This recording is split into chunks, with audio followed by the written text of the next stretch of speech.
Integrasi React Native dan Firebase dalam pengembangan aplikasi mobile.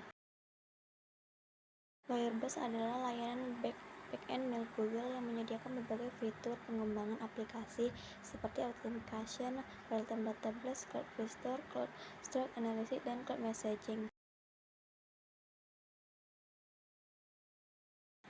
Kelebihan Firebase: tidak perlu mengelola server, mudah diintegrasikan dengan mobile, scalability tinggi, real-time data update, integrasi kuat dengan produk Google. Apa itu React Native? Framework untuk membangun aplikasi mobile menggunakan JavaScript dikembangkan oleh Facebook, bisa membuat aplikasi Android dan iOS hanya dengan satu codebase menggunakan konsep component base. Kelebihan React Native yaitu cross-platform Android, hot loading, komunitas besar, performa mendekati aplikasi natif, hemat waktu dan biaya pengembangan. Mengapa React Native dan Firebase? Pertama, cocok untuk aplikasi mobile modern. Firebase berperan sebagai back-end, React Native sebagai front-end. Proses development lebih cepat karena Perkenalkan, saya Jati Nur Siddiq. Saya akan menjelaskan persiapan lingkungan untuk Firebase.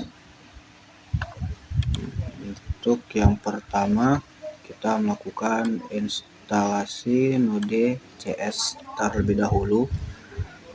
Untuk menginstal Node.js ini, kita hanya perlu tinggal membuka website nodejs.org di website, lalu klik download.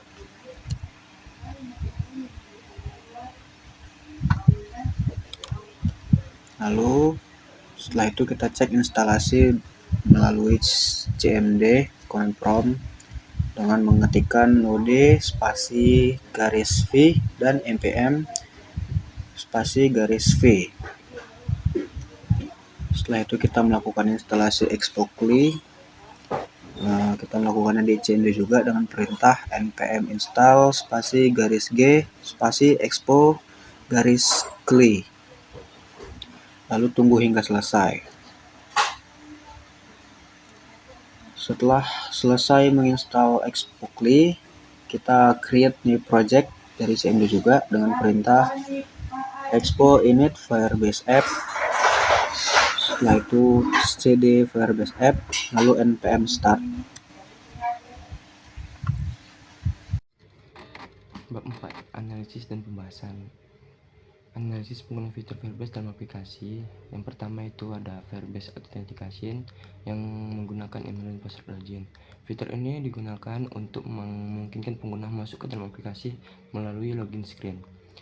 Yang saya analisis, yang pertama itu proses login dilakukan menggunakan fungsi sign with email and password. Yang kedua, Firebase memvalidasi email dan password secara langsung dari cloud, sehingga React Native tidak perlu membuat sistem backend sendiri. Yang ketiga, jika login berhasil, aplikasi berpindah ke home screen. Yang keempat, jika gagal, muncul pesan error dari Firebase. Yang kelima, autentikasi ini sangat cocok untuk aplikasi jual beli karena menggunakan verifikasi identitas pengguna. Penggunaan fitur ini tepat karena kebutuhan aplikasi hanya sederhana, login, penggunaan untuk masuk ke sistem. Yang kedua ada Cloud Restore atau menyimpan data ke database. Pada home screen, aplikasi ini menyimpan sebuah input nama ke dalam collection users. Yang saya analisis yang pertama yaitu fungsi yang digunakan add doc and collection. Yang kedua, Firestore akan membuat dokumen baru dengan ID acak. Yang ketiga, data tersimpan real time dan langsung dapat dilihat dari Firebase Console.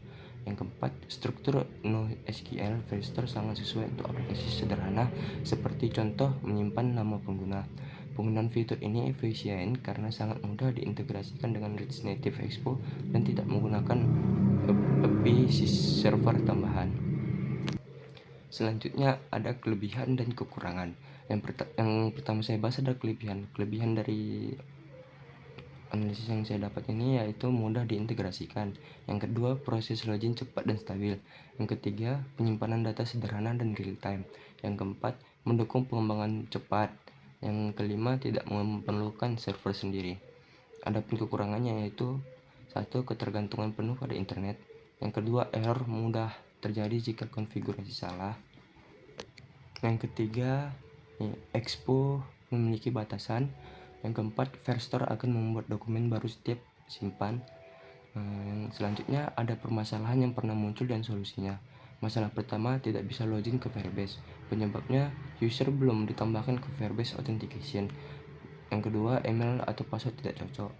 Solusi yang saya dapat, masuk ke Firebase Console atau Authentication. Kedua, tambahkan user secara manual.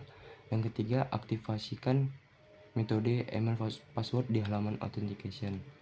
Yang kedua, ada masalah kedua, data tidak muncul di Firestore.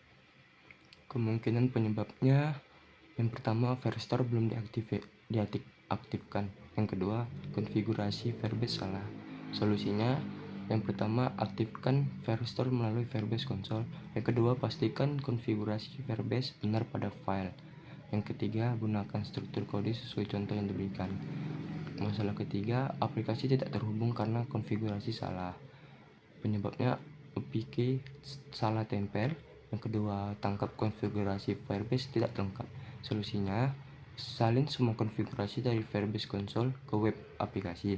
Yang kedua, pastikan file Firebase tidak dipanggil 2 kali. Bab 5, ada kesimpulan dan saran. Kesimpulan, berdasarkan hasil analisis dan pembahasan pada bab sebelumnya, dapat disimpulkan bahwa Firebase merupakan platform backend yang sangat membantu dalam proses pengembangan aplikasi mobil maupun web. Fitur-fitur seperti authentication, cloud Firestore, storage, cloud messaging, and analytics memberikan kemudahan bagi pengguna karena sudah menyediakan layanan setiap pakai tanpa perlu membangun server secara mandiri. Firebase juga menawarkan integrasi yang mudah, keamanan bawaan, serta kemampuan pengolahan data secara real-time sehingga meningkatkan efisiensi dan pengalaman pengguna. Namun, Firebase tetap memiliki kekurangan seperti biaya yang dapat meningkat seiring bertambahnya pengguna, keterbatasan dalam query kompleks, serta ketergantungan pada layanan pihak ketiga. Permasalahan yang muncul dalam penggunaan Firebase umumnya dapat diatasi melalui pengaturan konfigurasi yang tepat, optimasi struktur data, penyesuaian rules keamanan, dan pemanfaatan fitur tambahan seperti caching dan cloud functions. Secara keseluruhan, Firebase menjadi solusi efektif untuk proyek yang membutuhkan back-end cepat, aman, dan fleksibel. Yang kedua, ada saran. Yang pertama, bagi pengembang aplikasi, disarankan untuk memahami terlebih dahulu struktur database dan aturan keamanan Firebase agar penggunaan lebih optimal dan terhindar dari pembacaan data berlebih yang dapat meningkatkan biaya. Yang kedua, untuk pengembangan skala besar, sebaiknya melakukan perencanaan penggunaan fitur Firebase secara matang dan mempertimbangkan potensi biaya jangka panjang, terutama pada Firestore and Storage. Yang ketiga, dalam implementasi aplikasi, penggunaan caching, indexing, serta pemisahan data menjadi koleksi yang lebih terstruktur dapat membantu meningkatkan performa aplikasi. Yang keempat, bagi peneliti selanjutnya, disarankan untuk mengeksplorasi integrasi Firebase dengan teknologi lain seperti Cloud Function atau BigQuery untuk meningkatkan kemampuan analisis data dan otomatisasi proses. Terima kasih. Assalamualaikum warahmatullahi wabarakatuh.